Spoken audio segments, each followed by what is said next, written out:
యూట్యూబ్లో తెచ్చుకోవద్దు. ఇప్పుడు వచ్చేసి బ్లౌజ్కి నడుము పట్టిని ఎలాగా జాయిన్ చేయాలనేది నేను చూపిస్తాను.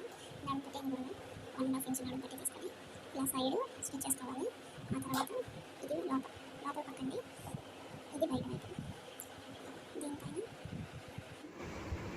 స్టిచ్ అనేది వేసుకోవాలి. పైన ఇలా స్టిచ్ వేసుకోవాలి. స్టిచ్ వేసుకొని దీని పైన దీని మీద స్టిచ్ వేసుకోవాలి. దీనిపైన స్టిచ్ వేసుకోవాలి. స్టిచ్ అనేది అయిపోయిందంటే ఇలా ఫోల్డ్ చేసుకుంటే సరిపోతుంది. ఫోల్డ్ చేసుకొని డాట్స్ ఇలా ఫోల్డ్ చేసుకొని చూసారు కదా, డాట్స్ 1/2 ఇంచ్ వేయాలి. 1/2 ఇంచ్ వేయాలి. ఫోల్డ్ చేసుకొని దీన్ని హెమ్మింగ్ చేసుకుంటే బాగుంటుంది. Thanks for watching.